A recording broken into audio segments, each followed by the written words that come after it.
Hi, it's Handy Andy Tech Tips here, and welcome to another tutorial.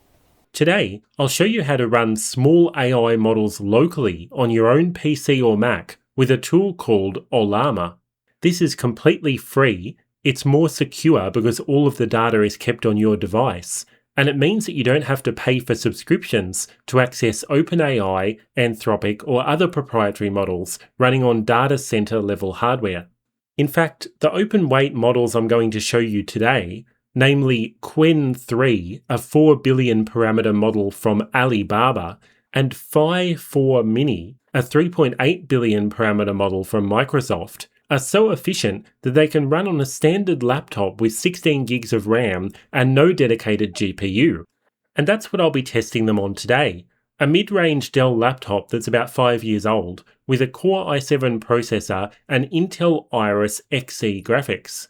Now, the only real limitation is that these models can only generate text. Image generation models are much harder to run on this type of hardware. So, let's get started. The first step is to visit ollama.com and click on the download link. Now, this works on Windows, Mac and Linux, but I'm on a PC, so I'll download the Windows version. And to make it easier, I'll get the standalone installer instead of copying and running this command here that's listed.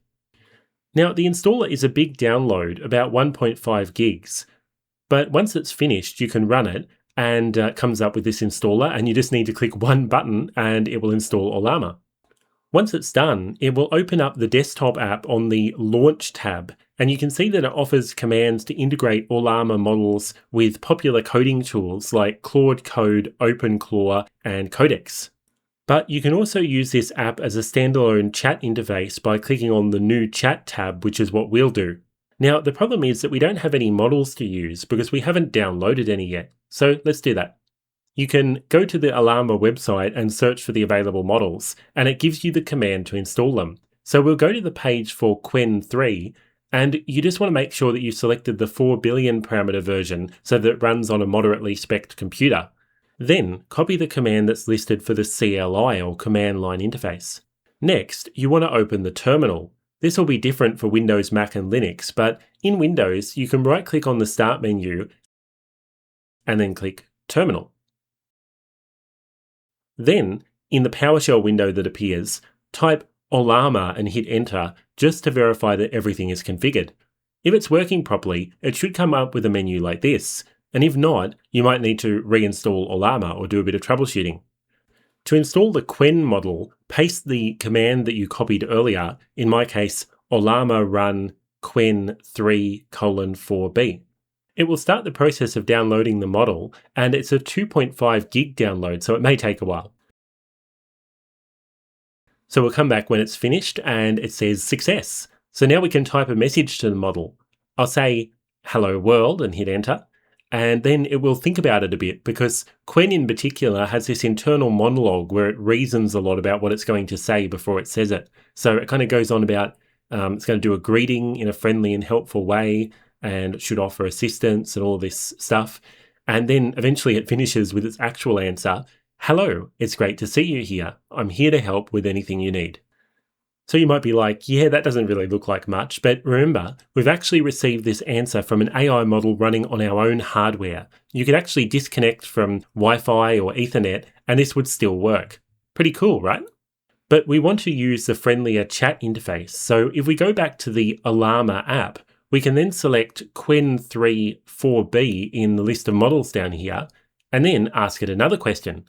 So how about write a 500-word essay about Pompeii? So here it goes. Of course, the local models are relatively slow. You can see that it's only outputting a few tokens per second, but that's not too bad for a simple task like this.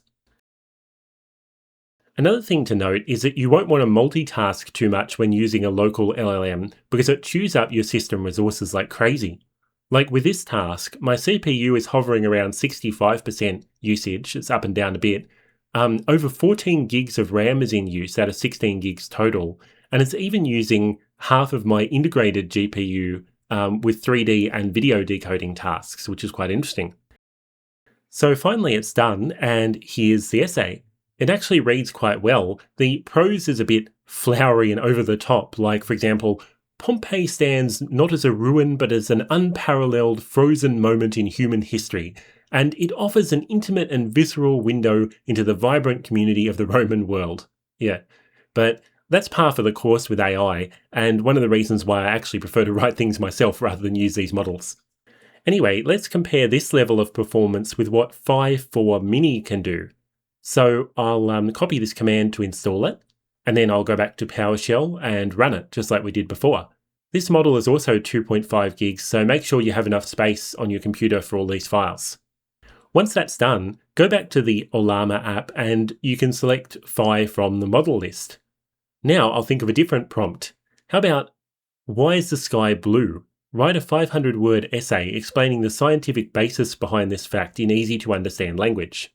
Now we'll set it off, and notice that Phi doesn't give additional reasoning, it just starts outputting the answer. Also, I should note that the system resources being used by Phi are very similar to Qwen, which makes sense as both models have a very similar number of parameters. Now here's the final result, and wow, that's actually not very good at all. It's more like a stream of consciousness rather than an essay, with these very, very long sentences and things that just don't make that much sense. For example, it says, all we do now is look into space above our heads as if we're waiting patiently on an adventure with astronauts exploring outer space and aliens from another planet visiting Earth. I mean, sorry, what does that have to do with the sky being blue?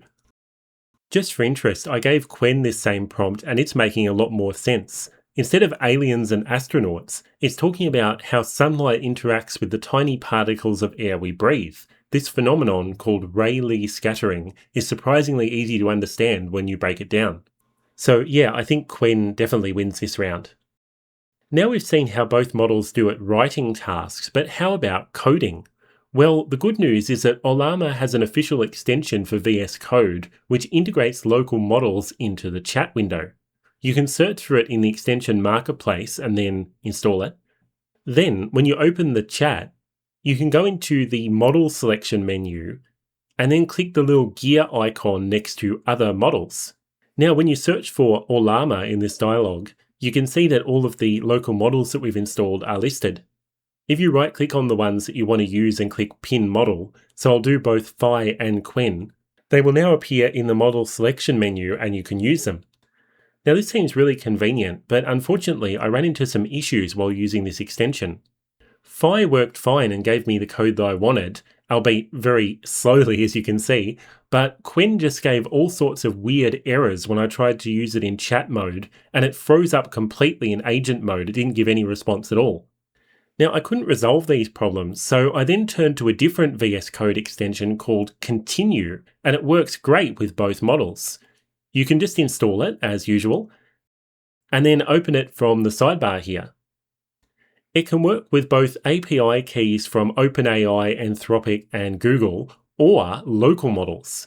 So click on the Local tab, and it says that Ollama is running on localhost, and that's because we've got the Ollama app open.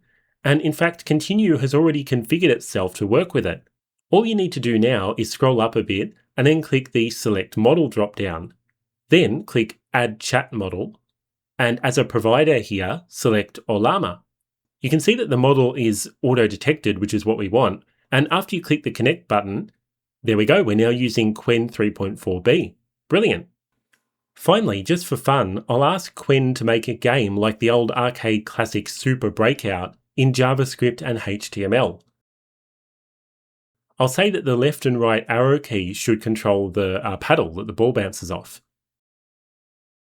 Now, it takes a little while with all of its reasoning. In fact, the entire process took over 15 minutes on my lowly old laptop, but eventually it started spitting out the code. Again, incredibly slowly. I think having VS Code running at the same time as the model puts further strain on the system resources, and it can kind of slow things down to almost a crawl. So now it's done, and I'll copy this code block to a new HTML file. If Qwen is used in agent mode, it can create the file itself, but I just went with the chat mode because I think having an agent running would have slowed things down even more. So here it is. Now I can right-click on this tab and choose to open it in an integrated web browser inside VS Code, and let's see the game that it created. Well, we have a paddle and a bouncing ball, and wait a second, what's going on here? It seems to be defying the laws of gravity. It's kind of going crazy, knocking out heaps of these blocks, and I haven't even had a chance to hit it yet with the paddle. Whoa, what's this? And it's stuck. So yeah, not the world's greatest game, I've got to say, but it's important to remember this was entirely generated by an AI model running on our local computer. And I think if you were just using Qwen for line completions or simple syntax questions, instead of trying to make an entire project with it, it would do quite a good job. And that's the current state of local small AI models. They're quite useful for many tasks and a bit useless for others, but as they get better and PCs get more powerful, you'll be able to use them for many of the tasks that currently require larger models running in these huge data centers.